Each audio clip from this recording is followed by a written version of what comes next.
ಭಗವಂತನಾದ ಕೃಷ್ಣನನ್ನು ಅರ್ಥ ಮಾಡಿಕೊಳ್ಳುವುದು ಅಷ್ಟು ಸುಲಭದ ಮಾತಲ್ಲ. ಈ ವಿಷಯದ ಕುರಿತಾಗಿ ಶ್ರೀಲ ಪ್ರಭುಪಾದರು ಏನು ಹೇಳುತ್ತಾರೆ ಎಂಬುದನ್ನು ಈ ದಿನದ ವಿಡಿಯೋದಲ್ಲಿ ತಿಳಿದುಕೊಳ್ಳೋಣ. ಹರೇ ಕೃಷ್ಣ. ಇಸ್ಕಾನ್ ಫೌಂಡರ್ ಆಚಾರ್ಯ ಜಗದ್ಗುರು ಶ್ರೀಲ ಪ್ರಭುಪಾದ್ ಕಿ ಜೈ.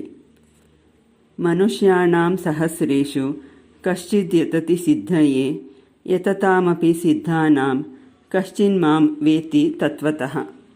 ಭಗವದ್ಗೀತೆಯ ಈ ಶ್ಲೋಕದ ಅರ್ಥವು ಹೀಗಿದೆ: ಸಾವಿರಾರು ಜನರಲ್ಲಿ ಒಬ್ಬನು ಪರಿಪೂರ್ಣತೆಗಾಗಿ ಪ್ರಯತ್ನಿಸಬಹುದು.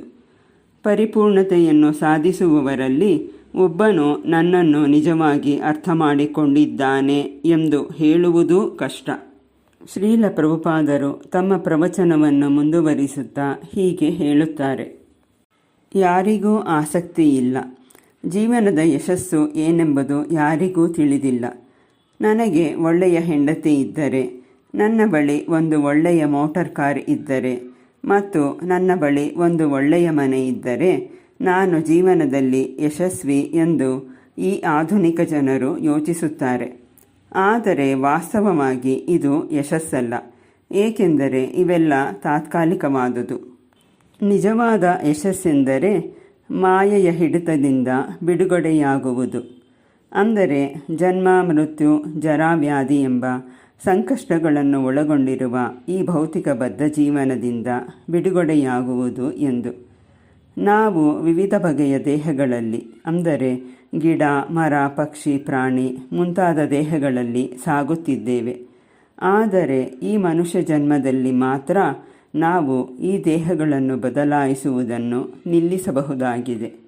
ಆತ್ಮವು ಭಗವಂತ ಕೃಷ್ಣನ ಅಂಶವಾಗಿರುವುದರಿಂದ ಅದು ಶಾಶ್ವತವಾದುದು ಮತ್ತು ಅದು ಪೂರ್ಣ ಆನಂದ ಮತ್ತು ಪೂರ್ಣ ಜ್ಞಾನವನ್ನು ಹೊಂದಿದೆ. ಆದರೆ ಈ ಆತ್ಮದ ಬಗ್ಗೆ ತಿಳಿಸುವ ಶಿಕ್ಷಣವು ಇಲ್ಲವಾಗಿದೆ. ಆದ್ದರಿಂದ ಇಡೀ ಪ್ರಪಂಚವು ಕಾರ್ಯತಃ ಕತ್ತಲೆಯಲ್ಲಿದೆ. 50, 60 ಅಥವಾ 100 ವರ್ಷಗಳ ಈ ಪ್ರಸ್ತುತ ಜೀವನದ ಕುರಿತಾಗಿ ಮಾತ್ರ ಜನರು ಆಸಕ್ತರಾಗಿದ್ದಾರೆ ಮತ್ತು ನಾವು ಶಾಶ್ವತವಾದ ಪೂರ್ಣ ಆನಂದ ಮತ್ತು ಪೂರ್ಣ ಜ್ಞಾನವನ್ನು ಹೊಂದಿರುವ ಜೀವಾತ್ಮಗಳು ಎಂಬುದು ಯಾರಿಗೂ ತಿಳಿದಿಲ್ಲ. ಮತ್ತು ಈ ಭೌತಿಕ ದೇಹದಿಂದಾಗಿ ನಾವು ನಿರಂತರವಾಗಿ ಜನ್ಮ, ಮೃತ್ಯು, ಜರಾವ್ಯಾಧಿಗಳಿಗೆ ಒಳಪಡುತ್ತಿದ್ದೇವೆ ಎಂಬುದೂ ತಿಳಿದಿಲ್ಲ. ಆದ್ದರಿಂದ ನಮ್ಮಂತಹ ಬದ್ಧಾತ್ಮರ ಉದ್ಧಾರಕ್ಕಾಗಿ ಶ್ರೀ ಚೈತನ್ಯ ಮಹಾಪ್ರಭುಗಳು ಅವತರಿಸಿದರು. ಕೃಷ್ಣನೂ ಅವತರಿಸುತ್ತಾನೆ.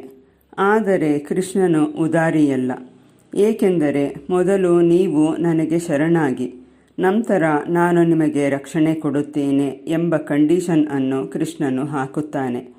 ಆದರೆ ಶ್ರೀ ಚೈತನ್ಯ ಮಹಾಪ್ರಭುಗಳು ಸ್ವಯಂ ಶ್ರೀಕೃಷ್ಣನೇ ಆಗಿದ್ದರೂ ಅವರು ಕೃಷ್ಣನಿಗಿಂತಲೂ ಹೆಚ್ಚು ದಯಾಮಯಿಗಳಾಗಿದ್ದಾರೆ ಮತ್ತು ಅವರ ದಯೆಯಿಂದ ನಾವು ಕೃಷ್ಣನನ್ನು ಸುಲಭವಾಗಿ ಅರ್ಥ ಮಾಡಿಕೊಳ್ಳಬಹುದು. ಶ್ರೀ ಚೈತನ್ಯ ಮಹಾಪ್ರಭುಗಳನ್ನು ಪೂಜಿಸುವ ವಿಧಾನವು ಅತ್ಯಂತ ಸುಲಭವಾಗಿದೆ. ಯಜ್ಞೈ ಸಂಕೀರ್ತನೈ ಪ್ರಾಯೇರ್ ಯಜಂತಿ ಹಿ ಸುಮೇಧಸಃ. ಕೇವಲ ನಾವು ಶ್ರೀ ಚೈತನ್ಯ ಮಹಾಪ್ರಭುಗಳ ಫೋಟೋ ಅಥವಾ ವಿಗ್ರಹದ ಮುಂದೆ ನಮಗೆ ಎಷ್ಟು ಸಾಧ್ಯವೋ ಅಷ್ಟು ಸಲ ಹರೇ ಕೃಷ್ಣ ಮಹಾಮಂತ್ರವನ್ನು ಕೀರ್ತಿಸುತ್ತಾ ನರ್ತನ ಮಾಡಿದರೆ ಸಾಕು, ನಾವು ಅವರನ್ನು ಸುಲಭವಾಗಿ ಮೆಚ್ಚಿಸಬಹುದು.